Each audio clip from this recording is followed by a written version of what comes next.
People used to believe that if a woman couldn't have children after 3 years of marriage, she was useless. This way of thinking is outdated, but sadly, some still believe that all women should be able to get pregnant, and those who can't are seen as worthless.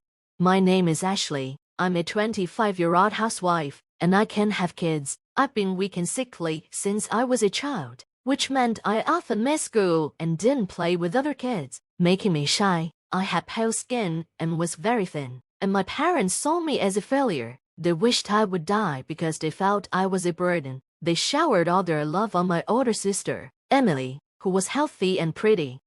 Emily had rosy cheeks and bright eyes, while my big eyes looked sickly because I was so thin. My wealthy parents spoiled Emily and bought her everything she wanted. I was often left out of family trips because of my illness, and I was cared for by housekeepers and nurses who treated me like I didn't belong in the family. I never received any gifts or souvenirs. Being treated as if I was defective was horrible. I felt very lonely because I had no friends to talk to. My parents seemed to want to get rid of me as soon as possible. When I turned 18, they quickly arranged for me to marry Kevin, giving him a large sum of money as compensation for taking care of someone like me. Kevin was in financial trouble, so he married me for the money. I became a full-time housewife. I wasn't sure if he was working or just having fun, but he always came home late and drunk. Our marriage was all about money, and Kevin never showed me any affection. He often told me to be grateful that someone like me, who couldn't have children, even got married. After several years of marriage, I still couldn't get pregnant, but there was one thing that gave me hope, even though Kevin treated me coldly. My father-in-law, brother-in-law, and his wife were kind to me. My father-in-law had known me since I married his son at 20 and treated me like his own daughter. My brother-in-law, Mike, and his wife, Maria, also cared about me, especially Maria, who was worried about how lonely I was.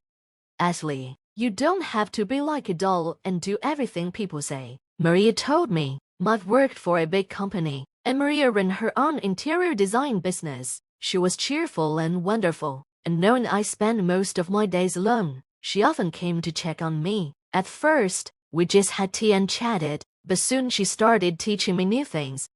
Try to get a qualification in something, even if it's just a hobby, she advised. I told her it seemed impossible because I hadn't gone to school enough. Maria encouraged me, saying, if you can't do basic housework, you can't learn most things. Learning something new builds confidence.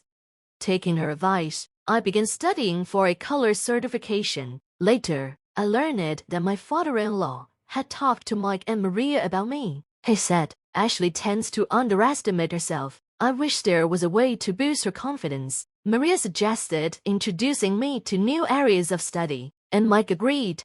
Even though my parents used to call me weak and slow, I found studying enjoyable. I gained confidence when I passed a certification exam while studying in my free time. I was happy because I had always thought I couldn't do anything. I wanted to study more and aim for higher levels, but when I told Kevin, he just scoffed at me.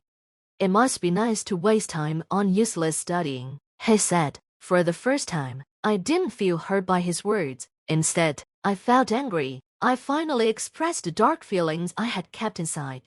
Is that something an unemployed person relying on his wife's family should say? I shot back. Kevin was shocked by my response since I usually stayed quiet. He got angry at being confronted with the truth and shouted, "Shut up. I'm different from a defective product like you. I'm going to make it big." I didn't hold back and replied, "You know they call people like you big mouths." Furious at my defiance, Kevin kicked the wall and stormed out of the room, probably going out to drink and blow off some steam. I realized my parents wanted to get rid of their troublesome daughter, but I wish they had chosen a better partner for me. If they had cared more about me, they wouldn't have neglected their weak daughter in the first place. Marrying Kevin was a mistake. I ended up with a loser who used my family's money to have fun. Ironically, it was Kevin's family that helped me see things differently.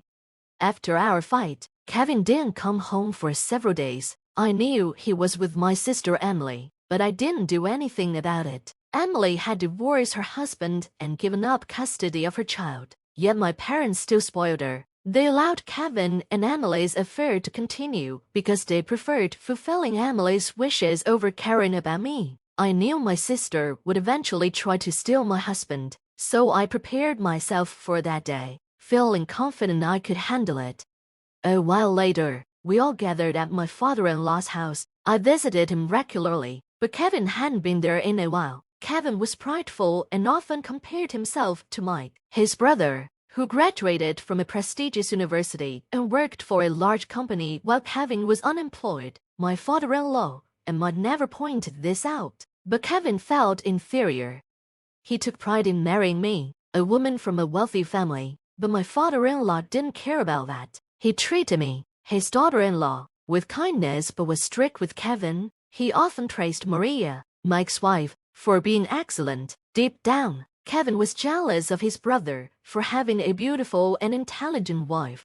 Maria is amazing, she's successful at work, has children, and is capable. Ashley can't do anything, my father-in-law said, flattering Maria while insulting me. Maria looked annoyed but calmly responded, Ashley is my sister too. I don't find it funny when my sister is insulted. Mike nodded in agreement and warned Kevin, think about yourself before comparing Maria and Ashley.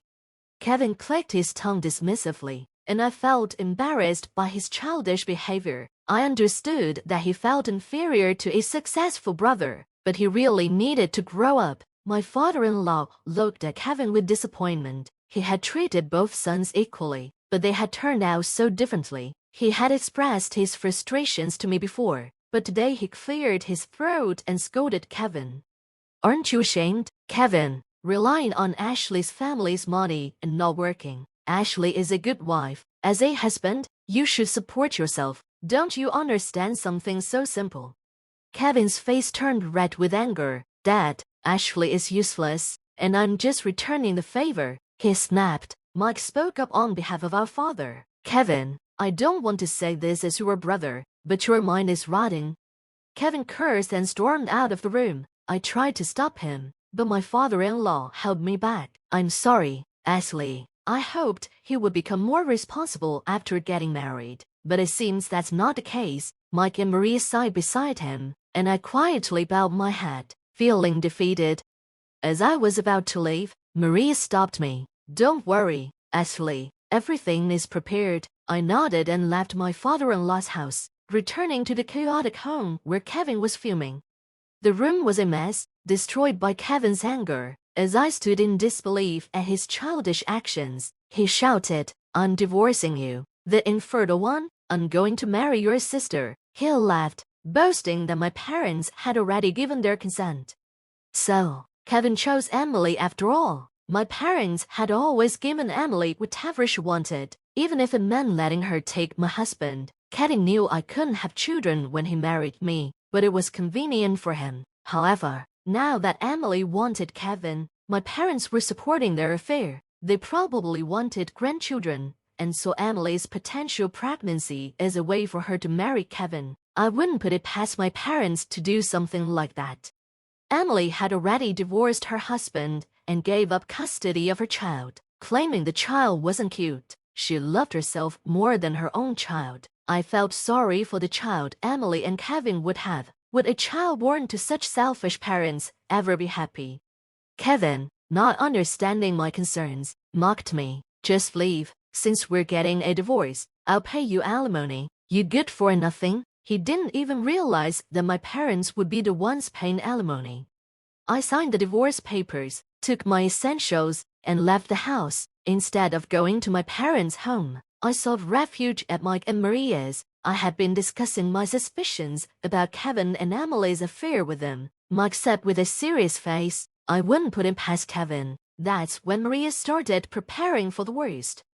Mike and Maria had a young child, and when I arrived at their house, their shy little boy peeked out before hiding again. He was a cute boy who looked just like Maria. Maria had already arranged a place for me to stay. I would be living in the company housing of her interior design firm, and I was going to work there too. I felt anxious about whether I could handle a job since I had never worked before, but Maria smiled and reassured me. Don't worry, Ashley, you can't do it. Maria took care of me while Mike handled all the paperwork. After the divorce, I cut ties with my family. Mike explained everything to my former father-in-law and said, "Dad, we're cutting ties with Kevin too." My former father-in-law was sad but not surprised. He told me I could still visit whenever I wanted, since Kevin was no longer family. That's how I officially divorced and became independent. I received alimony from Kevin and some money from my parents, but I returned the money without spending any of it. I didn't want to use my parents' money again. I started working at Maria's interior design firm. At first, I learned the basics of the job from one of Maria's co-workers, a cheerful guy named Steven. He was around my age and taught me while still doing his own work. He also chatted with me casually. One morning, I was the first to arrive at the office and decided to clean it. When Steven saw how clean it was, he happily helped me. I apologized for cleaning, and he looked at me, confused. "I've noticed this before, but why do you apologize when you haven't done anything wrong? We're equals. We work together," he said. This was the first time someone told me we were equals. I had always felt inferior because of my weak body and inability to get pregnant. I thought I was a burden to others. In reality, Stephen was very capable and should have been in a higher position, but he laughed and said that if we worked together, we were the same. I felt embarrassed realizing there were generous people like him. Just then, Maria came to work a little early. She smiled at Stephen and me and said, "Oh, Stephen, did you finally get close to Ashley?" Stephen turned bright red at her words. I didn't understand what she meant until Maria whispered to me, "He even wanted to talk to you alone and was waiting for a chance." Stephen blushed again and said, "Director, we agreed you wouldn't say that." Before heading to the break room, Maria playfully slapped my shoulder, and I stood there confused. When I finally understood what was happening, I blushed. Maria said, "Stephen is such a good guy. It seems like he's liked you since you first came to the office." "But I'm divorced and I have a flaw," I replied. Maria exchanged glances with Stephen, who was preparing a cafe latte for her. Then she patted my head and revealed something surprising. The son Maria and Mike are raising isn't their biological child. He's actually the child of one of Maria's relatives. They took him in after his parents died in an accident, so he's basically adopted. Maria and Mike focused on raising this child who lost his parents. My former father-in-law knew about it, but Kevin didn't, which is why I didn't know until now. Maria said this while looking at Stephen and me, sipping her cafe latte with a warm and gentle voice. "When our first son called us Dad and Mom, I cried. Having a biological child doesn't automatically make you a good parent. Even with blood ties, some parents and children, like me, can't ignore each other. But Maria and Mike's son chose them as his parents, and I thought that was much more precious than a family based only on blood." I took a sip of the cafe latte Stephen had made for me. The warm and sweet scent gently relaxed my heart. About 3 years have passed since then, and I married Stephen. We got married about a year after we started dating. When I apologized again for not being able to have children, he got upset with me. "You don't need to apologize, Ashley. Would you be happy if I knelt down and apologized for not being able to have children?" I shook my head, and he laughed cheerfully. "It's just a minor issue. Don't bow your head for something you don't need to apologize for." He had no idea how much his words saved me. Even after remarrying, I kept in touch with Maria, Mike, and my former father-in-law. All three were happy for my successful marriage. Today, we were on a short trip to a tourist spot that Maria once told me was fun when she visited with her family. I was sitting in a chair waiting for my husband. He said he needed to use the restroom, so I rested at a nearby tea shop. Suddenly, I heard a voice from behind me. "Ashley." It was Kevin, my ex-husband, and behind him was my sister, Emily. She still looked beautiful, but her makeup was heavier than before. "You're still so gloomy. Traveling alone after the divorce," she said. Since I hadn't told my parents about my remarriage, Emily thought I was single. I ignored her just as my husband returned. "Sorry, Ashley. The restroom was crowded," He looked puzzled at Kevin and Emily, probably wanting to ask who they were. As I tried to ignore them and urge my husband to leave, Emily mocked me.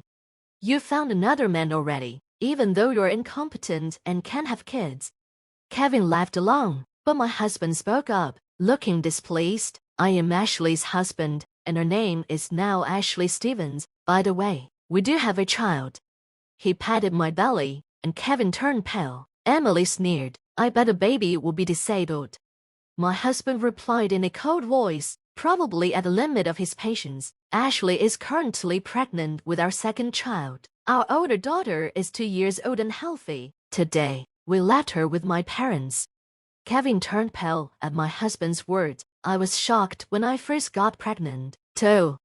I cried out to the doctor at the maternity clinic, saying I shouldn't be able to have children. But after examining me, the doctor said I could get pregnant. I had always believed my parents when they told me I couldn't have kids. However, my body was able to conceive normally." When I told my husband about my pregnancy, he was overjoyed. During my marriage to Kevin, I never got pregnant, and I wondered why. I talked to Maria about it, and she sighed and shook her head. She had a theory I never tested because of what my parents suggested.